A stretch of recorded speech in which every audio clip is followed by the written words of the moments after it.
espero que pueda tocar este tema y lo pueda aclarar un poco más. Es un tema muy extenso, es un tema muy enriquecedor a la vez. He salido muy bendecido preparando el tema de la santidad de Dios. El conocimiento de Dios, amados hermanos, es la base de todo conocimiento en temas de fe. Si conocemos bien quién es Dios, si entendemos bien quién es Dios, cómo es Dios, entonces va a ser dirigido correctamente todo el resto de nuestra teología o todo el resto del conocimiento y todo el resto de cómo funciona la iglesia, todo detalle. Pero aún podríamos ir más lejos, porque entender bien y saber bien quién es Dios también marca nuestro entendimiento de todas las demás disciplinas y de todas las demás ciencias. Si conocemos y entendemos bien quién es Dios, seremos guiados correctamente, incluso en el entendimiento de todos los fenómenos y de todo lo que pasa en la creación de Dios. Simplemente como un ejemplo, si tú no crees que hay un Dios y hay un creador, entonces tú tienes que darle alguna forma de cómo todo llegó esto a ser, y eso va a interferir y va a hacer que tú vayas hacia una línea en todo el estudio de todo lo que tú aprendas. Es tan importante el estudio de la teología, pero a la vez tan impopular en este tiempo posmoderno, que sin temor a equivocarse, voy a citar a Paul Washer, no lo dijo con estas palabras, pero él dijo que es lamentable que en la iglesia el tema de la teología, o sea, de quién es Dios, sea un tema muy poco tocado. Incluso predicar sobre Dios en la iglesia hoy se ve como algo demasiado radical. Hay que hablar sobre la familia, hay que hablar sobre las finanzas, hay que hablar sobre cómo Dios te va a prosperar, hay que hablar sobre muchos temas. Pero el tema teológico es un tema antipopular, impopular. Es un tema demasiado radical. Pero es lamentable porque es justamente un buen entendimiento de quién es nuestro Dios que va a marcar nuestro entendimiento de todo lo demás. Y si no entendemos bien quién es Dios, no entenderemos bien todo lo demás del Evangelio, ni todas las demás doctrinas, incluso nuestro entendimiento de la creación y de todas las demás ciencias. Y si hablar de Dios es radical en la iglesia de hoy, más aún hablar de uno de los atributos de Dios, que es el que más se rehúye en la iglesia, que es el de que Dios es santo. Dios es santo. Hemos aprendido que Dios es trino, que Dios es fiel, pero hoy quiero hablarles y quiero hacerles recordar y quiero enfatizar y ayudarles a entender mejor qué significa que Dios es santo. Y para eso vamos a ir a Isaías capítulo 6. Acompáñenme a Isaías capítulo 6. Yo creo que esto es el pasaje por excelencia que habla de la santidad de Dios. Toda la Biblia habla de la santidad de Dios, pero a veces son versículos que están aislados, ¿no es cierto?, que tocan el tema de la santidad de Dios, pero yo creo que acá hay un gran contenido. Igual vamos a recorrer toda la Biblia. Isaías capítulo 6, versículos del 1 en adelante. Acompáñenme con la lectura.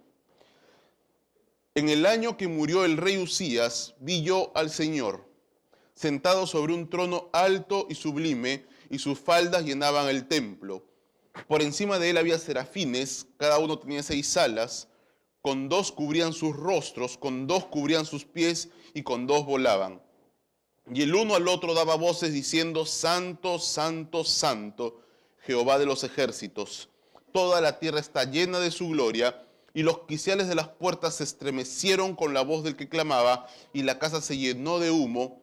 Entonces dije: ay de mí, que soy muerto, porque siendo hombre inmundo de labios y habitando en medio de un pueblo que tiene labios inmundos, han visto mis ojos al Rey Jehová de los ejércitos.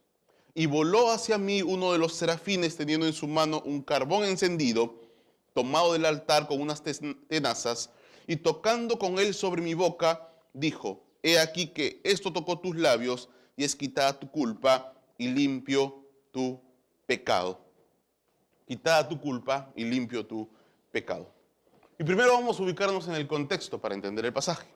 Esta visión, este pasaje ha sido muy predicado, muy tocado.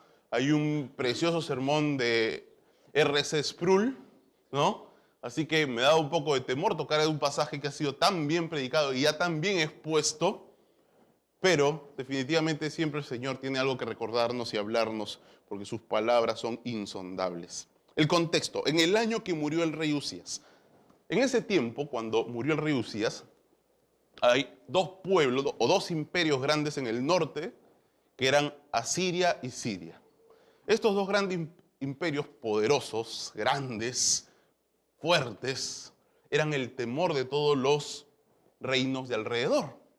Pero como se comenzaron a pelear entre ellos, de alguna u otra manera dejaron en paz a los pequeños reinos, como entre ellos a los que estaban al sur, que eran los dos reinos que conformaban el pueblo de Dios, Israel al norte y Judá al sur.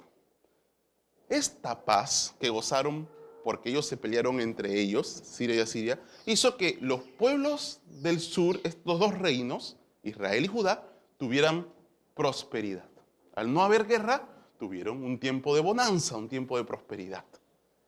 Y Dios le estaba encargando a Isaías que le hable a un pueblo próspero, a un pueblo al que todo le iba bien.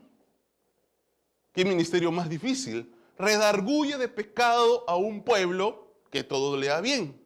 Redarguye de pecado y hazlos ver que están mal cuando sus fiestas solemnes, su religiosidad, donde todo el pueblo participaba, porque eran muy religiosos, donde sus servicios, sus celebraciones eran fastuosas, eran visiblemente y aparentemente muy religiosas. ¿Y cómo convencer, cómo redarguir un pueblo así? Pero no solamente eso, sino que si nosotros vemos qué es lo que quería hacer Dios con Isaías, y lo podemos ver desde el versículo 8, vamos a leer desde el versículo 8, hermanos. Era un ministerio muy complicado, muy difícil. Miren el versículo 8. Después oí la voz del Señor que decía: ¿a quién enviaré y quién irá por nosotros? Entonces respondí yo: heme aquí, envíame a mí. Este versículo es tan utilizado, ¿no es cierto? Heme aquí, envíame a mí. Y dijo, ¿quién dijo? Dios: anda y di a este pueblo, oíd bien y no entendáis. Ved por cierto, mas no comprendáis. Engruesa el corazón de este pueblo y agrava sus oídos y ciega sus ojos, para que no vean con sus ojos, ni oiga con sus oídos, ni su corazón entienda, ni se convierta y haya para él sanidad. O sea que le está diciendo Isaías: yo te voy a usar no para que la gente se convierta. Yo te voy a usar no para que te oigan. Yo te voy a usar no para que ellos entiendan. Te voy a usar para que tú más bien hagas que no entiendan, que no oigan, que se enceguezcan y que se endurezcan. Qué ministerio, ¿no? Isaías, por supuesto, preguntó: Señor, ¿y esto hasta cuándo va a ser? Y Dios le responde en el versículo 11. Y respondió Dios, respondió él: hasta que las ciudades estén asoladas y sin morador, y no haya hombre en las casas, y la tierra esté hecha un desierto. Eran prósperos, ¿ah? Todo les iba bien. Hasta que Jehová haya echado lejos a los hombres y multiplicado los lugares abandonados en medio de la tierra. Y si quedare aún en ella la 10ª parte, ésta volverá a ser destruida. Pero como el roble y la encina, y que al ser cortados aún queda el tronco, así será el tronco, la simiente santa. Entonces yo imagino que enfrentándose delante del ministerio que se le estaba poniendo delante, Isaías se habrá preguntado: o sea, ¿tú quieres que yo tenga un ministerio que sea un completo fracaso? Nadie se va a convertir, nadie va a escuchar, nadie va a entender, y por lo tanto tú nadie lo vas a sanar y vas a traer juicio. Sí, ese es el ministerio que quiero prepararte. ¿Cómo preparar un hombre para un ministerio así, sin que se desanime, sin que pierda la pasión por la gloria de Dios y que sin que se deprima? Mostrándole la santidad de Dios. Tenemos que entender esto, hermanos. Dios no solo se glorifica cuando salva, Dios también se glorifica cuando condena.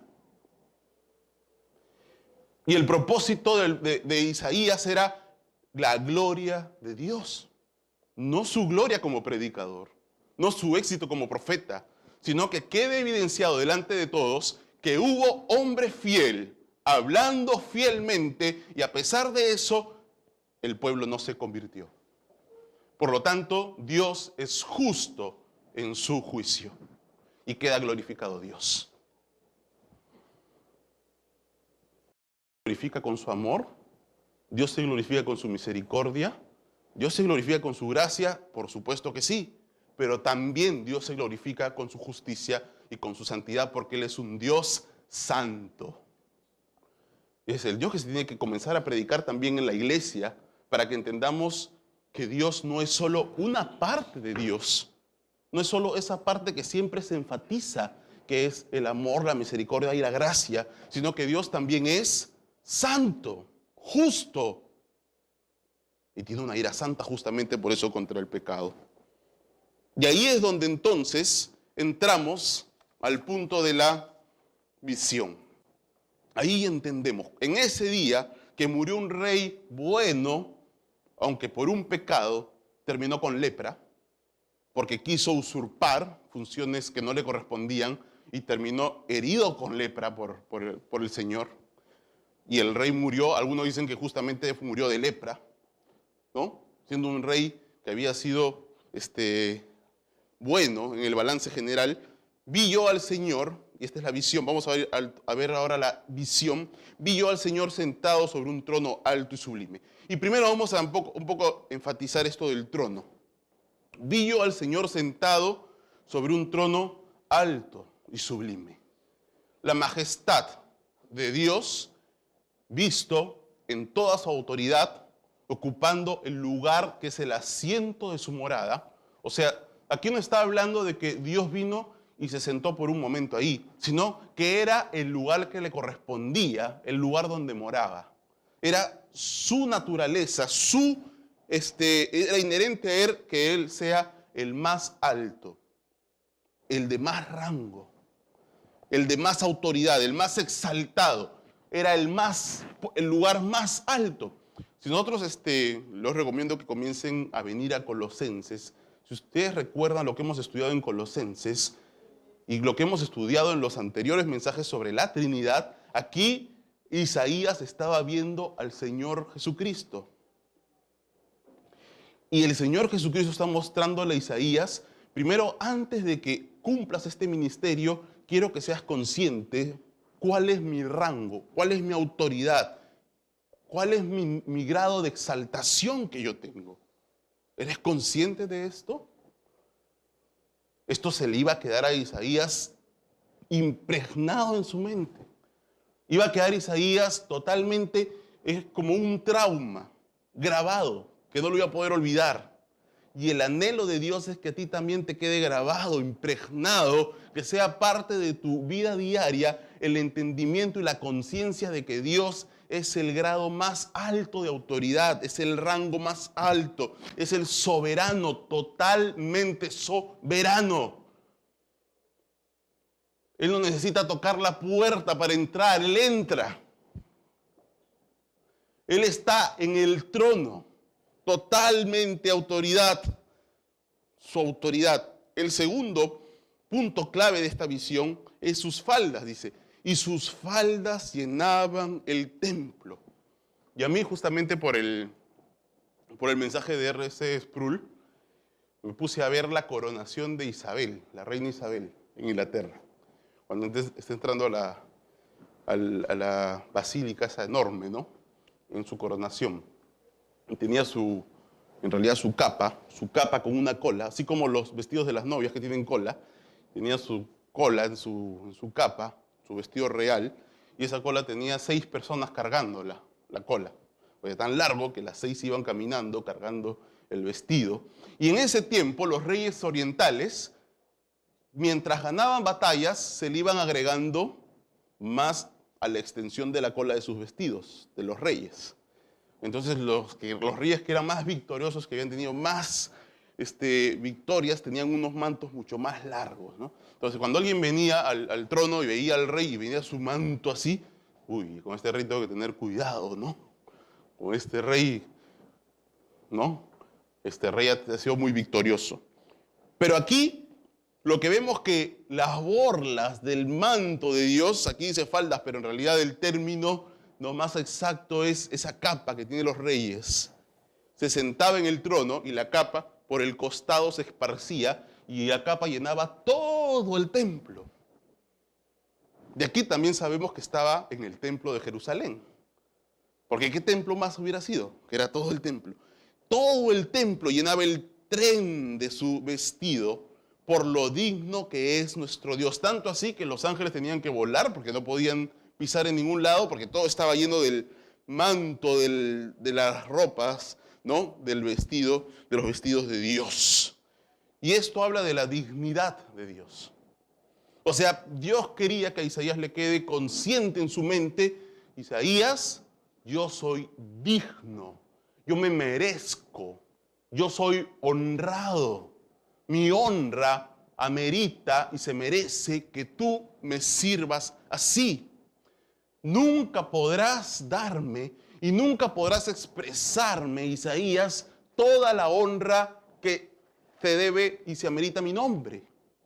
Y eso también tenemos que entender, hermano. Tú nunca podrás adorar a Dios y honrarlo todo lo que Él se merece. Siempre estarás en deuda. Siempre estarás diciendo, Señor, ¿cómo te honro más? Señor, ¿cómo puedo adorarte? ¿Cómo puedo exaltarte? ¿Cómo puedo hacerte digno ante mis ojos más? Porque realmente nunca podremos hacerlo. Su dignidad, dice que sus faldas llenaban el templo. Ahora vamos a ir a los ministros.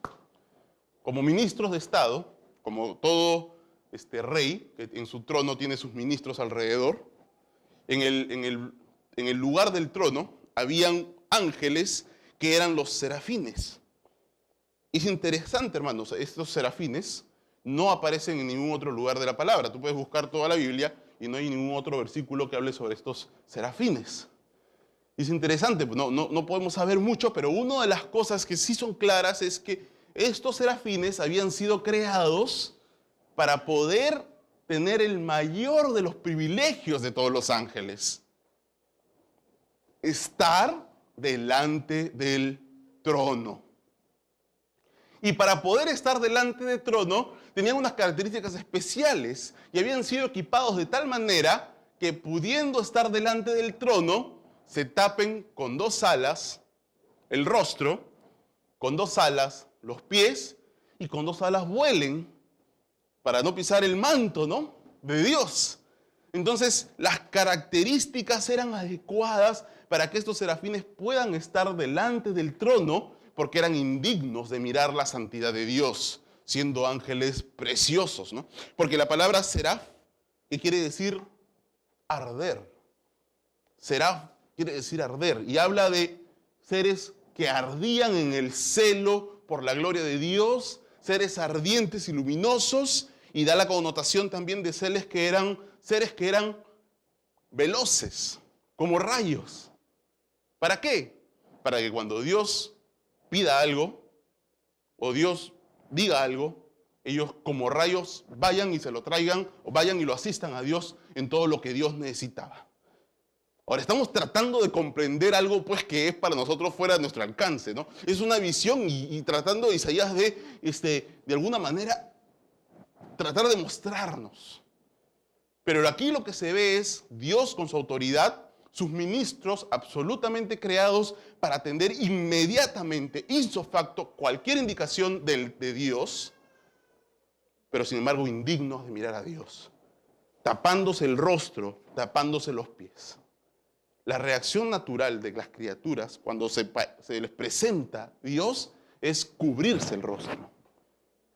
Lo hizo Moisés y lo hicieron otros durante la Biblia. Y estos seres, siendo perfectos y santos, eran indignos de mirar a Dios.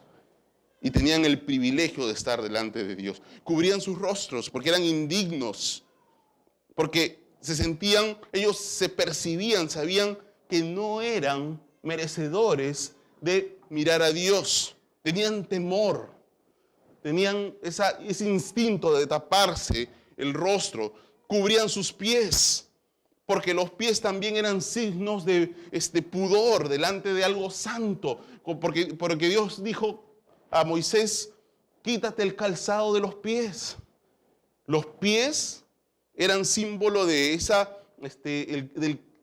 lo que está en contacto con el suelo, y por lo tanto muchas veces estaban llenos de polvo. Y las personas, cuando se ponían delante de los reyes, se cubrían los pies, se tapaban los pies. Y acá estos seres, siendo perfectos, que volaban, no estaban en la suciedad del polvo humano, sino que estaban en los cielos, habitando en el cielo de santidad. Incluso ellos sentían que era indigno mostrar sus pies delante de la gloria, de la santidad de Dios. Y con dos volaban. ¿Qué tal privilegio que tenían estos ángeles, los serafines? Ahora, es interesante, hermanos, cómo nosotros, al entrar dentro de esta visión del trono de Dios, a nosotros se nos ha abierto la puerta por la sangre de Cristo para estar delante del trono que para nosotros es el trono de la gracia, para incluso acercarnos con toda libertad delante del trono de la gracia para pedir el oportuno socorro, cuando es un trono que para otros es de justicia, de ira, de santidad. Para nosotros, por Jesucristo, porque su sangre nuestra maldad lavó, como hemos cantado, es el trono de la gracia. El mismo privilegio de estos serafines, no siendo ni de cerca parecidos a ellos. Entonces, con esta imagen de los ministros, Dios quería que Isaías sea consciente. Isaías, ¿eres consciente de lo indigno que eres tú de estar delante de mi presencia? Consciente de mi autoridad, consciente de mi dignidad y consciente de tu indignidad. Si los ángeles no podían mirarme, si los ángeles tenían que taparse, ¿tú eres consciente también de lo indigno que eres? Ahora proseguimos con la declaración de estos ángeles. Dice que estos ángeles, el uno al otro, daba voces diciendo, Santo, Santo, Santo, Jehová de los ejércitos, toda la tierra está llena de su gloria. Y su tarea era esta, adorar a Dios. La voz de ellos fue tan fuerte que retumbó, hizo que se removieran las bases del templo por lo potente de esas voces. Y aquí es donde vamos a ir al tema ya específico de la santidad de Dios. Todo esto como un preámbulo de la presentación de lo que es Dios como Dios santo. Y ahora la pregunta es, ¿y qué es esta exclamación? ¿Qué quiere decir santo? Y lo hemos escuchado de repente muchas veces. Santo es separado, es completamente apartado, es completamente fuera, externo. Dios no puede tolerar, Dios no puede ver, Dios no puede oler por su perfección moral. No es un olor fragante para Él, sino que es nauseabundo. No puede estar delante del pecado. Dios no puede estar delante del pecado, no puede tolerar. Su santidad reacciona de manera inmediata, automática ante el pecado y purifica todo lo que esté delante de Él que sea pecaminoso, porque Él es santo. Santo significa que un pecado, un solo pecado, es suficiente para que Él ejecute su justicia. Eso significa santo, es absoluta y completamente santo, fuera de todo pecado. Esto es lo que tenemos que ser conscientes, hermano. Este atributo de Dios, que no es comunicable en el sentido de que nosotros no podemos hacer exactamente santos en este sentido, no es comunicable, quiere decir que un solo pecado es suficiente.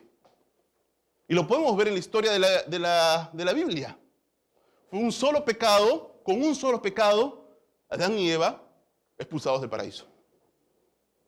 Con un solo pecado, Moisés, después de un servicio de por vida fiel a Dios, con un solo pecado, no pudo entrar a la tierra prometida. Con un solo pecado, Ananías y Zafira, que habían traído su ofrenda para la iglesia, ¿no es cierto?, para la obra de Dios, pero por el pecado de mentir, fueron fulminados. Un solo pecado, y toda la humanidad está condenada al infierno. Para Dios no hay menos que la perfección. Eso quiere decir su santidad. No hay menos que la perfección. No puede dejar pasar un pecado. No puede tolerarlo. Por su naturaleza santa, si pasa por alto un pecado sin ser castigado, si Él deja de castigar y darle la justicia a un solo pecado, entonces dejaría de ser santo. Y por lo tanto dejaría de ser Dios y toda la creación desaparecería, ¿no? Si Dios ya no es Dios, dejaría de ser Dios. Es por eso, vamos al Salmo 7:11, hermanos. Acompáñenme con sus Biblias al Salmo 7:11. Ahí despabilense un poco, busquen sus Biblias, muevan sus manos y acompáñenme al Salmo 7:11 para que podamos entender esta realidad en la palabra de Dios. Salmo 7:11. Dios es por eso esta expresión. Dios es juez justo y Dios está airado contra el impío todos los días. Porque no puede pasar por alto ni un solo pecado. Ahora la pregunta es, ya está bien, Omar, si Dios es santo y no puede tolerar un solo pecado, porque eso significa santo, que uno solo es suficiente, entonces, ¿por qué estamos vivos? ¿Por qué no murió Adán inmediatamente cuando pecó? ¿Por qué no son destruidas todas las ciudades donde hay tanto pecado y tanta maldad como lo fueron Sodoma y Gomorra? ¿Por qué? Si Dios no puede ver el pecado, si Dios no puede tolerar el pecado, ¿por qué entonces, aparentemente, viendo Él lo que está pasando en el mundo, viendo Él, tolera aparentemente el pecado? ¿Por qué permite el pecado y no hace nada? Eso sería lo que se preguntarían los hombres, ¿no? Dios es santo, ¿y esto cómo lo calzamos? Pero es una buena pregunta, porque se corrige desde la santidad el sentido de lo que siempre más bien preguntan los hombres. Y por eso ya hemos entendido que no es como el hombre pecador generalmente pregunta. El hombre pecador dice, si Dios es un Dios de amor, ¿por qué deja que el hombre muera? Si Dios es un Dios de amor, ¿por qué deja que el hombre muera? Ahora nosotros hemos vuelto a la pregunta al revés. Si Dios es un Dios santo, ¿por qué deja que el hombre viva? ¿Se dan cuenta? ¿Por qué tenemos que conocer a Dios tal como Él es, en toda su plenitud? Claro, para eso se tiene que revelar primero, por la obra del Espíritu Santo, la santidad de Dios, quien es el verdadero Dios de la Biblia. Porque si nosotros nos quedamos con un Dios como el que muchas veces se comparte o el que se comunica, no vamos a entender así como los que conocen la santidad entienden la realidad del hombre. Si eres un Dios de amor, ¿por qué permites que los hombres mueran? La verdadera pregunta es, vista desde el punto de la santidad de Dios, es que si Dios es santo y si entendemos la santidad, ¿por qué deja que el hombre viva? ¿Por qué deja que el hombre siga pecando? Esta forma de pensar es un problema para nosotros porque estamos acostumbrados al pecado y no entendemos, al estar habituados a un mundo de pecado y a una vida de pecado, no entendemos que a todos necesiten o merezcan morir. Para nosotros dicen, no, pero eso es demasiado radical, ¿no? Eso es tú eres un fanático, Mar, tú eres un extremista, tú eres un radical. O sea, si tú fueras musulmán, tú serías un radical, ¿no? Pero otros no. Dicen, no entendemos.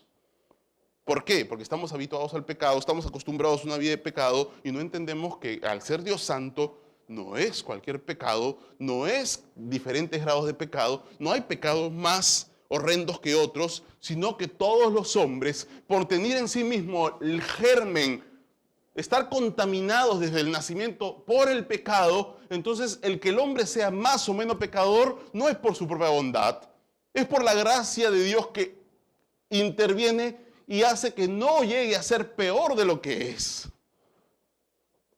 Pero los hombres son demonios, Si es que se les suelta y simplemente se les libera, se les quita las riendas para que expresen toda su pecaminosidad sin reparos. ¿Y cuál es entonces la razón por la que Dios no destruye a toda la humanidad?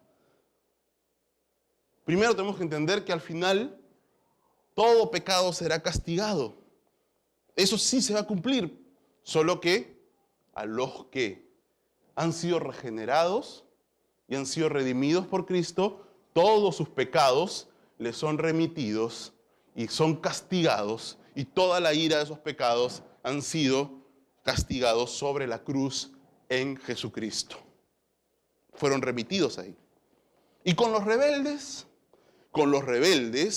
los acumula para el día del justo juicio de Dios, donde todo será pagado. Vamos a Romanos capítulo 2, versículo 4. Romanos capítulo 2, versículo 4.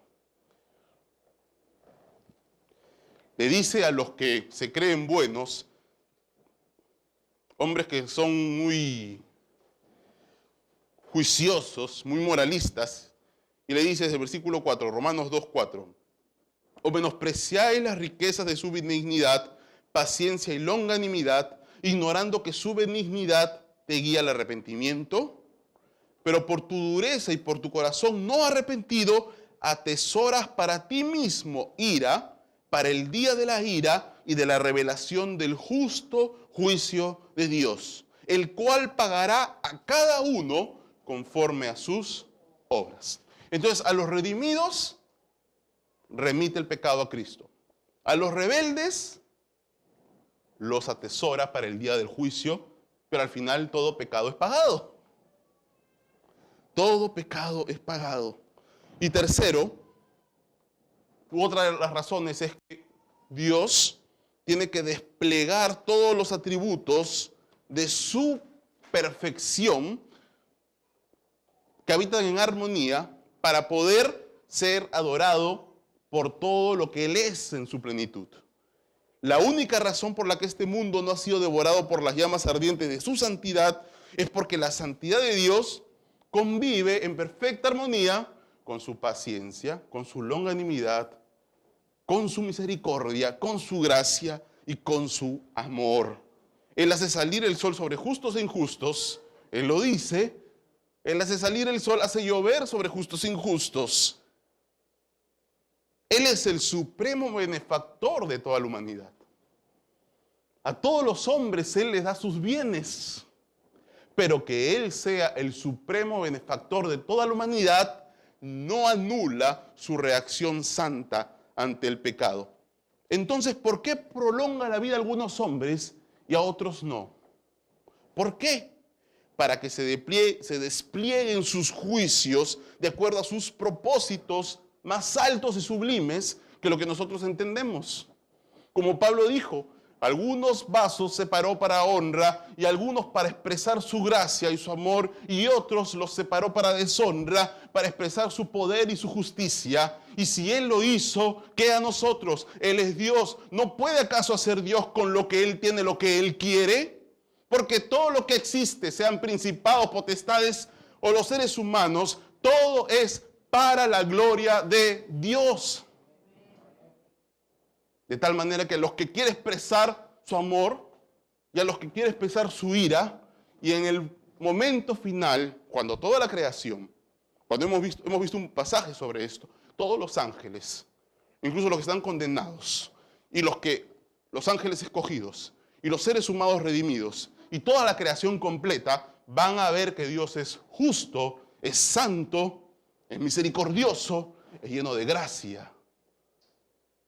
Todo eso, ¿sabes? Y nosotros decimos, oye, pero Dios, qué pretencioso, ¿no? Qué afán de Dios de glorificarse Él mismo. Claro, porque nosotros somos criaturas. Pero Dios es Dios.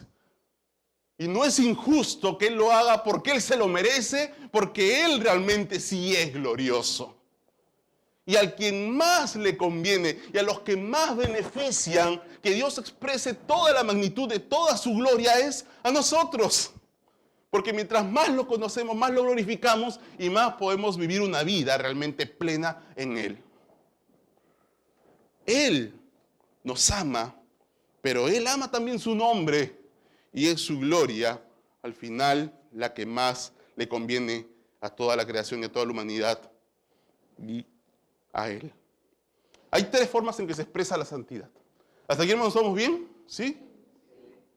Hay tres formas en las que la palabra expresa santidad. Vamos a seguir indagando y profundizando un poco más el tema de santidad, a ver si lo entendemos mejor. La palabra, cuando habla de santidad, se manifiesta la santidad de Dios, se evidencia, se expresa de tres formas. Blancura, luz y como fuego. Blancura, luz y fuego. Blancura, de repente no va a haber tiempo para buscar los pasajes, pero por ejemplo en blancura, Marcos 9, 2 al 3, 6 días después, a Pedro, está hablando de la transfiguración, a Jacobo y a Juan y los llevó aparte, solos a un monte alto, y se transfiguró delante de ellos, y sus vestidos se volvieron resplandecientes, muy blancos, como la nieve, tanto que ningún lavador en la tierra los puede hacer tan blancos. Blancura. Cuando Dios dice, ven y ponte cuentas conmigo, y si tu corazón fuere rojo como la grana, yo lo volveré blanco como blanca lana. Blancura, pureza. David dice, lávame como hisopo y seré más blanco que la nieve. Santidad es como blancura. Es una forma de representar la santidad. Blancura. Y es interesante porque el color blanco en realidad no existe. El blanco significa más bien ausencia de color. Por lo tanto, significa pureza, total limpieza y algo que es totalmente puro. Y blanco se usa para simbolizar eso. Dios es puro en motivos, Dios es puro en todo sentido, y por lo tanto, como Dios es puro, todas las expresiones de Dios transmiten también su carácter moral. El hombre fue creado santo y perfecto. Satanás fue creado, y dice la palabra de Dios, y eras perfecto en todos tus caminos. Pero mismo Satanás decidió pecar. Fue hallado maldad en su corazón porque él se rebeló, decidió rebelarse contra Dios. Y esto no escapa a la soberanía de Dios. La creación era buena y buena en gran manera. Y toda expresión de Dios es pura, santa y perfecta, porque Él es puro, santo y perfecto. Otra de las expresiones de la santidad de Dios es luz. Luz. 1 Juan 1:5 dice, este es el mensaje que hemos oído de Él y os anunciamos. Dios es luz y no hay tinieblas en Él. Las tinieblas huyen a la luz. La luz hace que las tinieblas escapen y los hombres aman más las tinieblas porque no quieren ir a la luz para que no sean reveladas sus obras porque son malas. Dios es santo, por lo tanto Dios es alguien que te revela tu pecado, que hace que te expongas a quien realmente eres. Todo lo oculto sale a la luz delante de Dios, mientras que el hombre busca la oscuridad para esconderse y poder hacer lo que quiera sin que nadie lo vea. La luz de Dios expone todo lo que el hombre es. Luz. Y aquí hay una ilustración muy preciosa porque la gloria de Dios es resplandor, es el brillo. Y la santidad aquí es luz. Entonces vemos cómo se van comenzando a relacionar los atributos de Dios. Cuando Moisés dijo a Dios, Señor, quiero que me muestres tu gloria. No sabía lo que estaba pidiendo, por supuesto, ¿no? Porque Dios dice, mira, yo soy luz, yo soy blancura y yo soy fuego consumidor. Nadie puede verme y seguir vivo. Te pones delante de mí, al instante te fulmino. Pero ¿sabes qué? Voy a hacer un arreglo. Te voy a poner en una hendidura de una peña. Voy a pasar y vas a poder ver mi espalda solamente. Por unos segundos. Y Moisés ya con eso estaba en la gloria, ¿no? Claro, estaba en la gloria literalmente. Y lo hizo. Y Moisés bajó, después de haber por unos segundos estar delante de la gloria de Dios, bajó, y tanto había sido la luz y el brillo y el resplandor de Dios que se había impregnado en el rostro, que cuando lo miraron, dice que los sacerdotes y el pueblo temían a Moisés, tenían pavor del rostro de Moisés, y le pidieron que por favor se ponga un velo para poder estar delante de él. Porque la santidad de Dios es tal que solo unos segundos mirando de reojo la espalda de Dios hicieron que se quede impregnado el rostro de Dios, de la santidad de Dios, y el pueblo tenía temor. Otra expresión de la santidad de Dios es fuego. Fuego. Dice Deuteronomio 4:24, porque Jehová tu Dios es fuego consumidor, Dios celoso. Isaías 33:14 dice, los pecadores se asombraron en Sión, espanto sobrecogió a los hipócritas. ¿Quién de nosotros morará con el fuego consumidor? ¿Quién de nosotros habitará en las llamas eternas? Están diciendo, ¿quién de nosotros podrá estar delante de Dios? Delante de las llamas del fuego consumidor. ¿Algún ser humano puede estar delante de las llamas y del fuego consumidor de Dios y permanecer ahí? Dios, al ser santo y al no tolerar el pecado, también el fuego es un agente purificador por excelencia, se usa para purificar los metales. Dios es purificador. Eso es lo que estamos tratando de expresar. Todas estas tres expresiones nos ayudan a entender por qué dice la palabra de Dios, habla de la hermosura de su santidad. Porque si Dios es reluciente, resplandeciente, con resplendor, ¿no? Resplandor.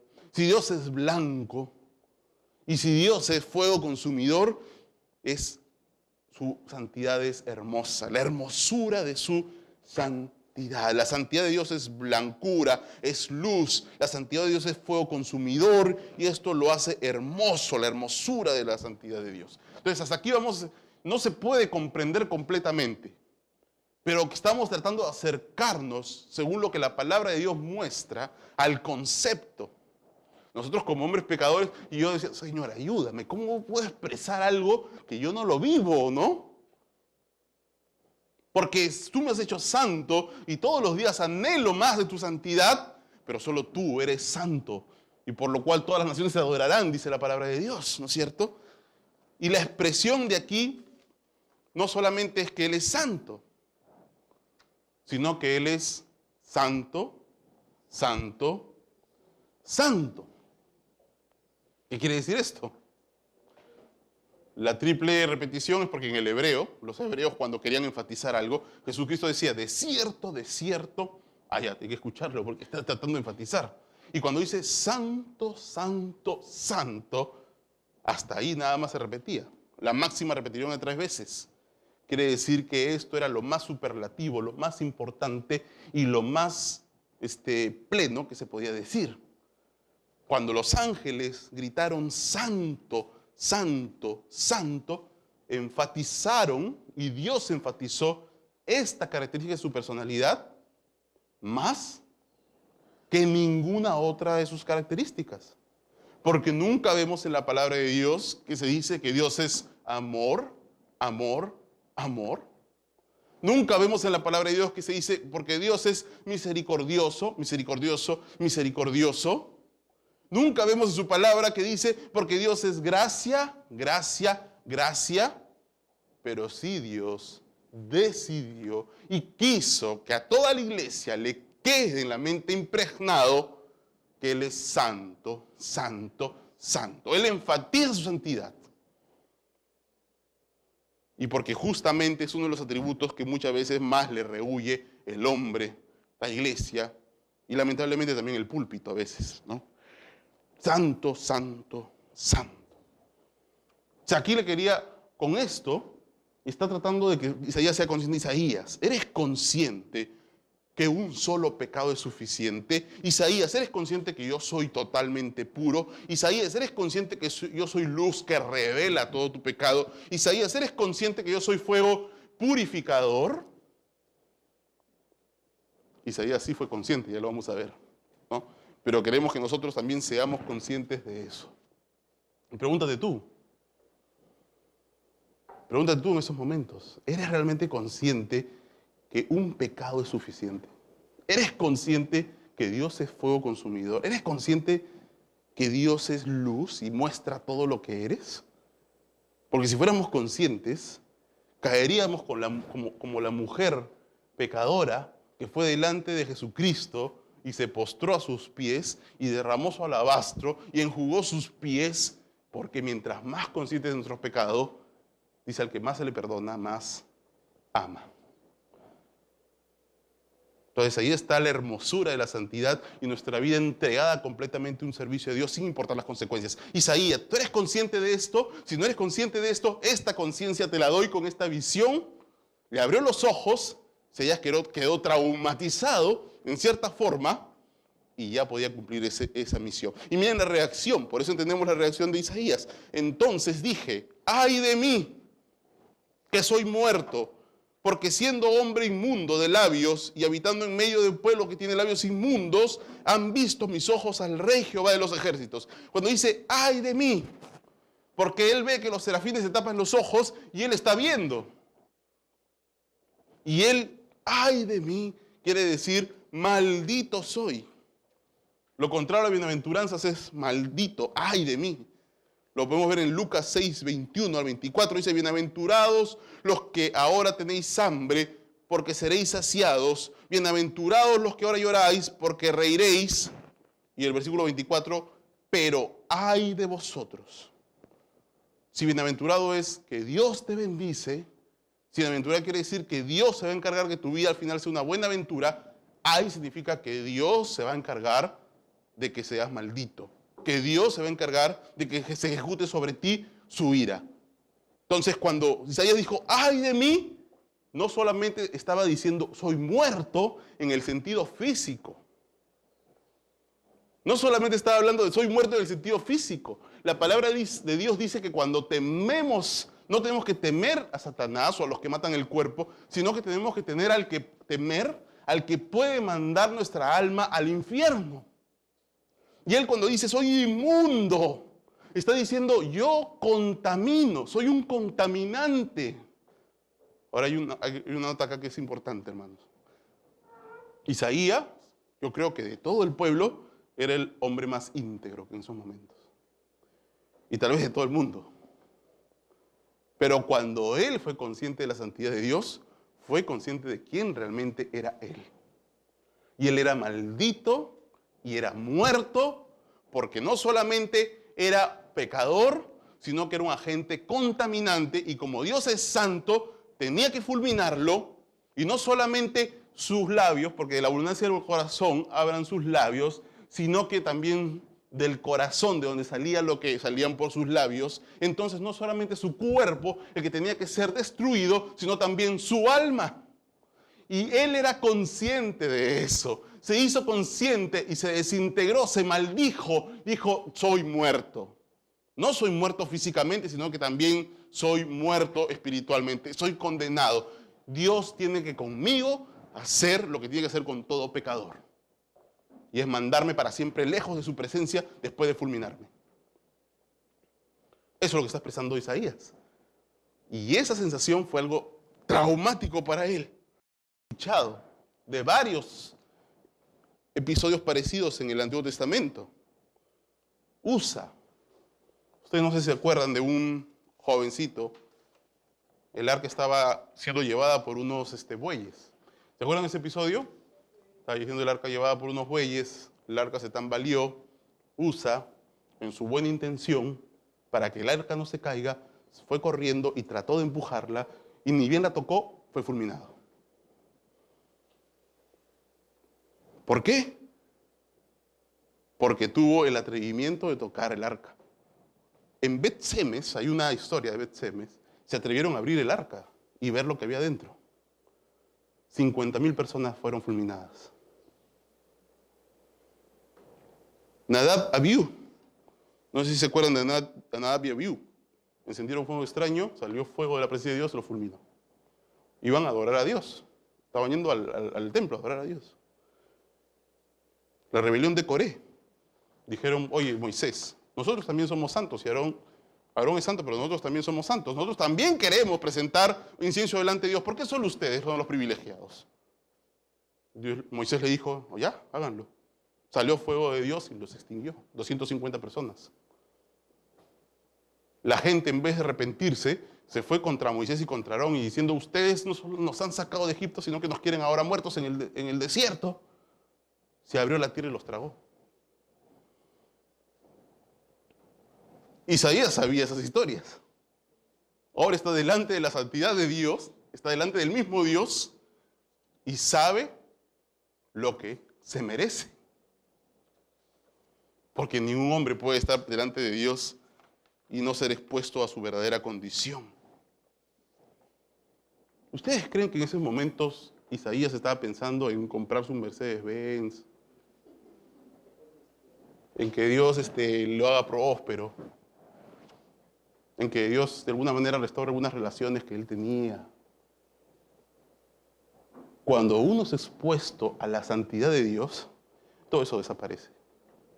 Y lo único que en esos momentos cobra importancia para él es, Señor, estoy en camino al infierno por toda la eternidad. Necesito tu perdón. Y ese es el Dios que tenemos que predicar. No un Dios, mira, arrepiéntete de tu pobreza. Dios te quiere hacer próspero. Tu mayor pecado es que has sido pobre. El Dios que tenemos que predicar es que la gente sea consciente, así como Isaías, quién es Dios en su santidad. Y ahí vemos la preciosa reacción de un Dios santo que obra en gracia y misericordia. Y miren el versículo 6, y vuela hacia él uno de los serafines, teniendo en su mano un carbón encendido, tomado del altar con unas tenazas. Y esto no es más y nada menos que un tipo de Jesucristo. Jesucristo es murió en el altar verdadero. Jesucristo con su sangre nos limpió de nuestros pecados. Y entonces Isaías, desde ese momento, experimentó el perdón de Dios. Y al darse cuenta de cuál era la santidad de Dios, entra en el ser humano lo que la palabra de Dios llama en las bienaventuranzas hambre y sed de justicia. Y con esto termino, hermanos. No, todavía nos queda un poquito más. Jesucristo fue nuestro sacrificio. Jesucristo fue en el altar más perfecto. El ángel voló, lo limpió para poder capacitarlo para el ministerio. Y el Espíritu Santo debe llegar a dar esa conciencia al hombre de quién es Dios. Y si el hombre recibe esa revelación, ahora hermanos, cuando yo digo que no le importa al hombre que está realmente consciente de su pecado, no es que no le importe su familia o que no le importe sus finanzas, sino que la importancia queda relegada totalmente al mínimo, ¿no? Porque ya se da cuenta de la verdadera condición que él tiene. Y no quiere decir que Dios no se vaya a encargar de eso, o que si Dios en su gracia, en su misericordia, puede transformar la vida y puede, por supuesto, puede restaurar las finanzas, puede restaurar relaciones. Pero si una persona verdaderamente es consciente y se le expone al Dios de la Biblia, ese no va a ser su prioridad. Y esa no va a ser la razón por la que viene a la iglesia, ni esa va a ser la razón por la que adora a Dios o para que le sirve. Y si tiene esa razón para venir a la iglesia, y tiene esa razón para congregarse, y tiene esa razón para ejercitar alguna disciplina espiritual, está viviendo una religión. No la verdadera revelación sobrenatural que el Espíritu Santo le hizo entender por el poder del Espíritu, realmente su condición, sino una religión. Y durante este tiempo que hemos estado en entrevistas, hermanos, por la membresía, para mí ha sido muy revelador ver cómo hombres y mujeres que incluso han toda su vida vivido una vida cristiana se dieron cuenta que era una religión. Porque no tenían en ellos ese temor por ofender la santidad de Dios, ese anhelo del hambre y sed de justicia, eso que hace clamar, como Pablo dijo, miserable de mí, ¿quién me librará de este cuerpo de muerte? Yo me acuerdo que yo conocí a algunos niños que cuando son muy pequeños, ellos tienen terror a los fuegos artificiales. Tiemblan, ¿no? Cuando son pequeñitos a veces, algunos. Y no pueden estar ahí, se tapan la cabeza, tiemblan. Pero una vez que lo miran y miran los fuegos artificiales, los encandila. y anhelan verlo y se quedan así mirando, ¿no? Pero temblando, pero quiero ver más. Cuando nosotros hemos experimentado la obra de Dios en nuestro corazón, limpiándonos de la asquerosidad del pecado, nos aterra su santidad, pero queremos más. Y queremos, no nos contentamos con nada menos que la perfección. Y mientras más nos acercamos a Dios, más conscientes somos de nuestros pecados. Y más amamos a Dios, porque mientras más se nos perdona, más amamos.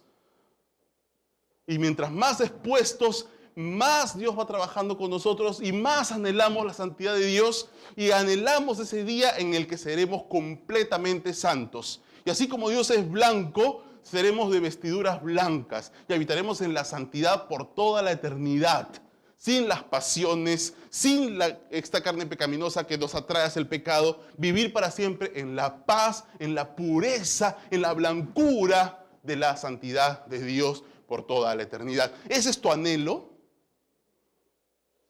El que verdaderamente es creyente anhela la santidad en su vida. Y este es un buen indicativo, hermanos. ¿Anhela ser santo? Porque si no anhela ser santo es porque no has conocido al Dios santo.